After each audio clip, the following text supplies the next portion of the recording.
Masturbation കൂടിയാൽ പ്രശ്നമാണോ എന്നുള്ളതാണ്. ഒരു കാര്യം പറഞ്ഞാൽ അമിതമായാൽ എന്തും കുഴപ്പമാണ്, അത് നമുക്കറിയാം. അപ്പോൾ മാസ്റ്റർബേഷൻ എന്ന് പറഞ്ഞാൽ ഇപ്പോൾ കൂടുതൽ കുറവ് എന്ന് പെട്ടെന്ന് നമുക്ക് ഡിഫൈൻ ചെയ്യാൻ പറ്റില്ല. കാരണം ഓരോ വ്യക്തിയുടെയും പേഴ്സണാലിറ്റി അനുസരിച്ച് അല്ലെങ്കിൽ അയാളുടെ ഒരു മെൻ്റൽ പവറും മറ്റ് സാഹചര്യം അനുസരിച്ച് ചില വ്യക്തികളിൽ ഇതിൻ്റെ താല്പര്യം കൂടുതലായിരിക്കും. അവരിപ്പോൾ ഒരു ദിവസം ഒന്നോ രണ്ടോ പ്രാവശ്യം ചെയ്തു എന്ന് വിചാരിച്ചിട്ട് കുഴപ്പമൊന്നുമില്ല. പക്ഷേ ചില വ്യക്തികൾ ഒരാഴ്ചയിൽ ഒന്നോ രണ്ടോ ഒക്കെ ചെയ്യും, അതും കുഴപ്പമില്ല, അത് അവരുടെ രീതിയാണ്. പക്ഷെ മറ്റ് ചില വ്യക്തികൾ ഇതിൽ മാത്രം ഒരു സുഖം കണ്ടെത്തുകയും മറ്റെല്ലാം ഒഴിവാക്കുകയും ചെയ്യുന്ന വ്യക്തികളുണ്ട്. അത് ഒരു തകരാറ് പോലെയാണ്, അല്ലെങ്കിൽ ഒരു പ്രശ്നക്കാരനാണ്. അവർ കുട്ടികളുമായിട്ട് കളിക്കുകയോ വീട്ടുകാരുമായിട്ട് ഇടപെടുകയോ മറ്റെന്തെങ്കിലും ഒരു ഗെയിമോ സ്പോർട്സോ കാണുകയോ ഇതൊന്നും ചെയ്യാതെ ഇതിൽ മാത്രം സന്തോഷം കണ്ടെത്താൻ ശ്രമിക്കും. അത് അങ്ങനെയുള്ളവരുടെ ശ്രദ്ധിക്കുക, അതിൽ നിന്ന് മാറ്റാൻ, ആ ദുശീലം മാറ്റാൻ നമുക്ക് ശ്രമിക്കുകയും ചെയ്യേണ്ടതാണ്. അങ്ങനെയാണെങ്കിൽ സാർ, സ്ത്രീകളിൽ മാസ്റ്റർബേഷൻ്റെ രീതി എങ്ങനെയാണ്? സ്ത്രീകളും മാസ്റ്റർബേറ്റ് ചെയ്യാറുണ്ട്, അതും പക്ഷേ പുരുഷനെ അപേക്ഷിച്ച് ഫ്രീക്വൻസി കുറവായിരിക്കും എന്നേ ഉള്ളൂ. ചിലപ്പോൾ പലരും ചെയ്യാത്ത ആളുകളും ഉണ്ട്, എങ്കിലും സ്ത്രീകളും ചെയ്യാറുണ്ട്. പലപ്പോഴും സ്വന്തമായിട്ട് അവർ സ്റ്റിമുലേറ്റിംഗ് കിട്ടുന്ന ക്ലിറ്റോറിസ് എന്ന് പറയുന്ന ഭാഗം പോലെ, അല്ലെങ്കിൽ ബ്രസ്റ്റ് ഒക്കെ ഉള്ള ഭാഗം പോലെ, അല്ലെങ്കിൽ തൈസ് ഉപയോഗിച്ചിട്ടൊക്കെ അവർ മാസ്റ്റർബേറ്റ് ചെയ്യാറുണ്ട്. പക്ഷേ ഫ്രീക്വൻസി പുരുഷനെ അപേക്ഷിച്ച് കമ്പാരിറ്റീവ്ലി കുറവാണ്, പൊതുവേ കുറവാണ്. ചിലപ്പോൾ മറ്റ് ചില ഉപകരണങ്ങൾ ഉപയോഗിച്ച്, ചിലപ്പോൾ വിവാഹം താല്പര്യമില്ലാത്ത സ്ത്രീകൾ അല്ലെങ്കിൽ വിവാഹം ഹസ്ബൻഡ് ഇല്ലാത്ത ആൾക്കാർ ചിലപ്പോൾ മറ്റ് ചില ഉപകരണങ്ങളൊക്കെ ഉണ്ട്, അതൊക്കെ ഉപയോഗിച്ച് ചെയ്യാറ്. സാറിൻ്റെ ബുക്കിൽ വിവാഹ ജീവിതം വിവേകത്തോടെ അതിൽ ഞാൻ കണ്ട ഒരു സംഭവമാണ് ഇപ്പം മൃഗീയമായ സെക്സ് എന്ന് പറയുന്നത്, ഒരു അനിമലിസ്റ്റിക് അല്ലെങ്കിൽ അതിനും എക്സ്ട്രീം ആയിട്ടുള്ള ഒരു ഫേസ്.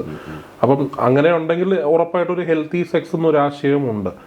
അപ്പം ഇതിനെ രണ്ടും നമുക്ക് കോറിലേറ്റ് ചെയ്തിട്ട് നമുക്ക് എങ്ങനെ പറയാം? ഇപ്പം മൃഗീയമായ സെക്സ് അങ്ങനെയുള്ള ആക്ടിവിറ്റീസും നടക്കുന്നുണ്ടാവുമല്ലോ. മൃഗീയമായ സെക്സ് എന്ന് ഞാൻ ഉദ്ദേശിച്ചത്, പൊതുവേ ഒരു വ്യക്തി അയാളുടെ താല്പര്യത്തിൽ മാത്രം പല കാര്യങ്ങളും ഇണയെ കൊണ്ട് നിർബന്ധിച്ച് ചെയ്യിപ്പിക്കുകയോ അല്ലെങ്കിൽ ഇണയുടെ താല്പര്യമില്ലാതെ അടിച്ചേൽപ്പിക്കുകയോ ചെയ്യുന്ന രീതി. മൃഗങ്ങൾ അങ്ങനെയുണ്ട്, അവർക്ക് സെക്സ് വന്നു കഴിഞ്ഞാൽ മറ്റേ ആളിനെ ഓടിച്ചിട്ട് പിടിച്ചിട്ടോ അല്ലെങ്കിൽ അവരുടെ ഇഷ്ടാനുസരിച്ച് ചെയ്തിട്ട് തിരിച്ചു വരുന്നു. അവിടെ വേറെ ഒരു മാനസികമായിട്ട് പരസ്പര ധാരണയോ കണ്ടോ ഇല്ല. ഇപ്പോൾ ഉദാഹരണത്തിന് ഒരു പുരുഷൻ, ഒരു ഹസ്ബൻഡ് സ്ത്രീയെ ഓടിച്ചിട്ട് പിടിച്ച് വലിച്ചു കൊണ്ടുവന്ന് അപ്പോൾ തന്നെ സെക്സ് ചെയ്യണമെന്ന് പറയുക, അതൊരു മൃഗീയമായ സെക്സാണ്.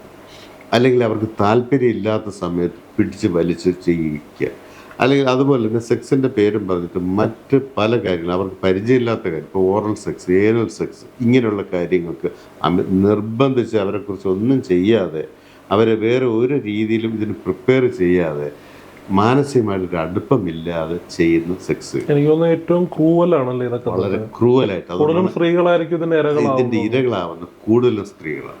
അപൂർവം പുരുഷന്മാരുണ്ട്. ചില സ്ത്രീകൾ ചെറിയ കുട്ടികളെ ഇങ്ങനെയൊക്കെ ചെയ്യാറുണ്ട്, അത് വേറെ കാര്യം. പക്ഷെ ഇത് മൃഗീയമായിട്ടുള്ളത് അതിൻ്റെ ഒരു സോഫ്റ്റ് അല്ലെങ്കിൽ ലളിതമായ സംഭവങ്ങളാണ്.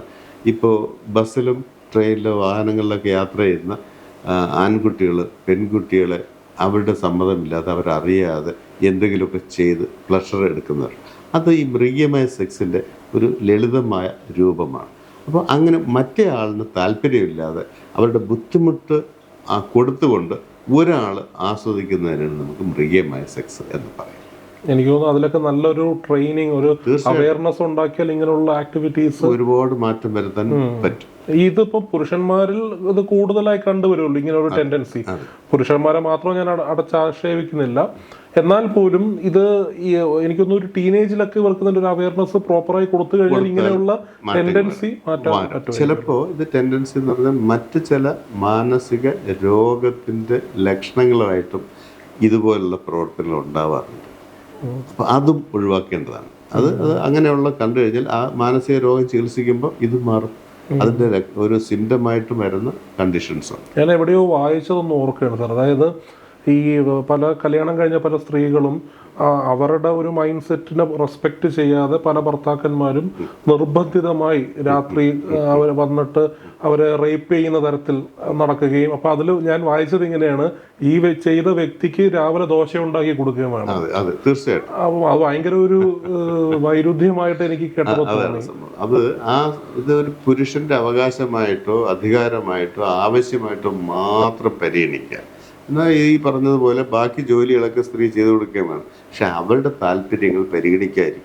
അവിടെയാണ് മൃഗീയമായ സെക്സ് എന്ന് നമ്മൾ പറയും. എനിക്കൊന്നും ഒരു മ്യൂച്വൽ റെസ്പെക്ട് ഉണ്ടെങ്കിൽ എല്ലാം തീർച്ചയായിട്ടും അവിടെയാണ് ഈ പ്രോപ്പർ സെക്സ് എന്ന് നമ്മൾ പറയേണ്ടത്. അവിടെയാണ് ഹെൽത്തി സെക്സ്. പ്രോപ്പർ സെക്സ് എന്താണെന്ന് പറഞ്ഞാൽ പരസ്പരം ധാരണയോടുകൂടി, പരസ്പരം സമ്മതത്തോടു കൂടി, പരസ്പരം സന്തോഷത്തോടു കൂടി, പരസ്പരം ആസ്വദിക്കാൻ തയ്യാറാവുന്ന രീതിയിൽ ചെയ്യുന്ന സെക്സിനെ നമ്മൾ ഹെൽത്തി സെക്സ് എന്ന് പറയും.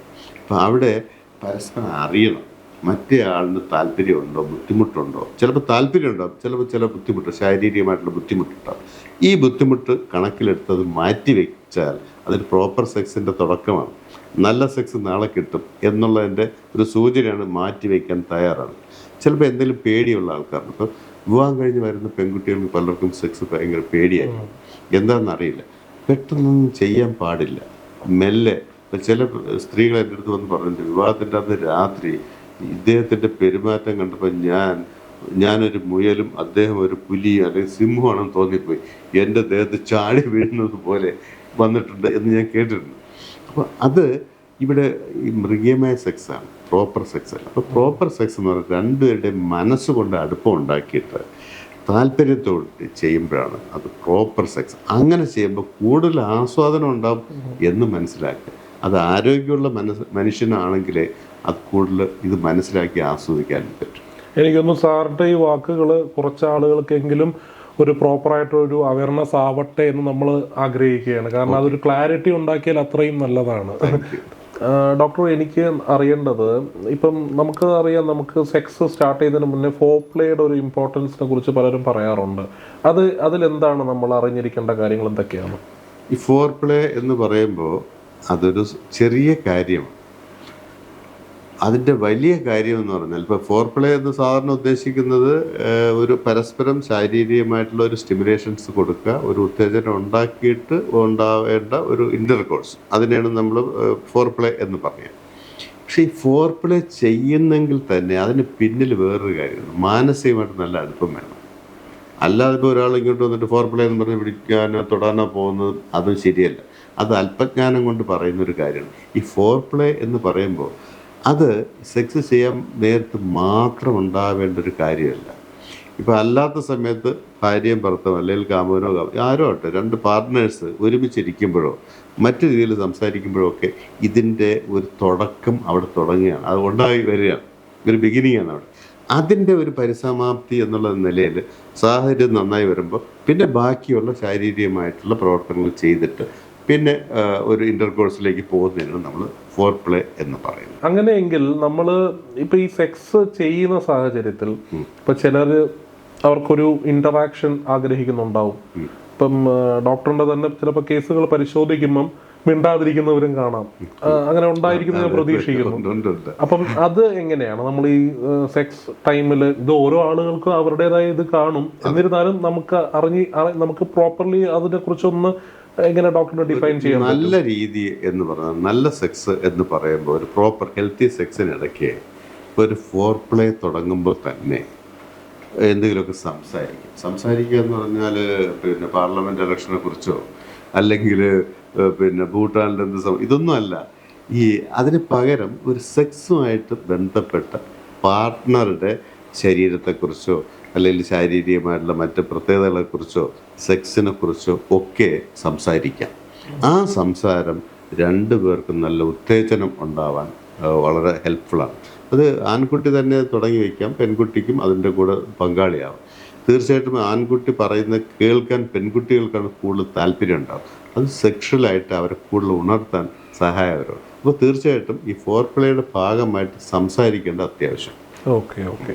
അങ്ങനെയെങ്കിൽ അടുത്ത ചോദ്യം എന്ന് പറയുന്നത്, പൊതുവേ നമ്മൾ പറയുന്ന ഒരു കാര്യമാണ് സെക്സിന് ഒരു പെർട്ടിക്കുലർ പൊസിഷൻ. ഇപ്പൊ പലരും ഇന്ന് യങ്സ്റ്റേഴ്സ് ഒക്കെ ഓപ്പൺലി പറയാറുണ്ട് നിങ്ങളുടെ ഫേവറേറ്റ് പൊസിഷൻ എന്താണ് എന്നുള്ളത്. അപ്പം അറിയേണ്ടത് അങ്ങനെ ഒരു പൊസിഷൻ ഉണ്ടോ, അപ്പം ഉണ്ടെങ്കിൽ അത് എന്തൊക്കെയാണ്? ഏറ്റവും കൂടുതൽ അപ്സൈഡ് ഡൗൺ പൊസിഷനാണ്. ഒരു പുരുഷൻ മുകളിലും സ്ത്രീ താഴെയായിട്ടുള്ള പൊസിഷനാണ് സാധാരണ അംഗീകരിക്കുന്ന ഏറ്റവും സൗകര്യപ്രദമായ ഒരു പൊസിഷനാണ്. മാത്രമല്ല അവിടെ ഒരു ബോണ്ടിങ് കൂടാനും ആ പൊസിഷനാണ് എപ്പോഴും നല്ലതായിരിക്കുക. അതിൽ മുകളിലും താഴെ മാത്രമല്ല ചരിഞ്ഞും അങ്ങോട്ടും ഇങ്ങോട്ടും ഫേസ് ടു ഫേസ് ഉള്ള പൊസിഷനും നല്ലതാണ്. പിന്നെ ഓരോരുത്തർക്കും താല്പര്യം അനുസരിച്ച്, ഈ താല്പര്യം എന്ന് പറയുമ്പോൾ പരസ്പരം ധാരണയും സ്നേഹവും ആ ബഹുമാനം അനുസരിച്ചാണ് പിന്നെയുള്ള പൊസിഷൻസ് എല്ലാം ഡെവലപ്പ് ചെയ്യുന്നത്. ഇത്രയും തന്നെ ചെയ്യാൻ താല്പര്യം കുറഞ്ഞ പലരുമുണ്ട്, അല്ലെങ്കിൽ ഇത് ചെയ്തിട്ട് പോകുന്ന ആൾക്കാരുണ്ട്. പക്ഷേ ബാക്കി പൊസിഷൻസ് വരുന്ന എവിടെയെന്ന് പറഞ്ഞാൽ നല്ല മാനസിക ബന്ധം ഉള്ള ദമ്പതികൾക്കിടയിലാണ് കൂടുതൽ പൊസിഷൻ വരുന്നത്. അത് ഏത് പൊസിഷൻ ആവാം. പക്ഷേ ആവശ്യമില്ലാത്ത ചില കാര്യങ്ങൾ, ഇപ്പോൾ ഏനൽ സെക്സ് പോലുള്ള കാര്യങ്ങൾ പല സ്ത്രീകളും ഇഷ്ടപ്പെടാറില്ല. മാത്രമല്ല അതുകൊണ്ട് വലിയ ഗുണങ്ങളും ഇല്ല എന്നുള്ളതാണ് സത്യം. അപ്പോൾ അത് ഒഴിവാക്കിക്കൊണ്ട് ഏത് പൊസിഷനും, അനിമൽ പൊസിഷൻ എന്ന് പറയും. ഇപ്പോൾ സ്ത്രീ അനിമലിനെ പോലെ നിൽക്കുന്നതും പുരുഷൻ ബാക്കിൽ നിൽക്കുന്നുള്ള പൊസിഷനുണ്ട്. അതുപോലുള്ള ഏത് പൊസിഷനും, ചിലപ്പോൾ പുരുഷൻ തന്നെ താഴെ സ്ത്രീ മുകളിലും എന്നുള്ള രീതിയിലുള്ള പൊസിഷൻസ് ഉണ്ട്. അതും സൗകര്യപ്രദമായ രീതിയിൽ, അത് നിർബന്ധമില്ലാതെ ബുദ്ധിമുട്ടില്ലാത്ത രീതിയിൽ ഇങ്ങനെയുള്ള ഏത് പൊസിഷനും ഓരോ വ്യക്തികൾക്കും കണ്ടുപിടിക്കാവുന്നതാണ്. അത് അവരുടെ താല്പര്യം അനുസരിച്ചാണ്. അപ്പോൾ അവർക്ക് അവിടെ ഒരു മനസ്സിനും ശരീരത്തിനും കുഴപ്പമില്ലാത്ത രീതിയിൽ എന്ത് ചെയ്യും, അത് പരസ്പര ധാരണ കൂടുന്നതനുസരിച്ച് പിന്നെ ഇതുപോലുള്ള പൊസിഷൻസ് എണ്ണം കൂടി വയ്ക്കും.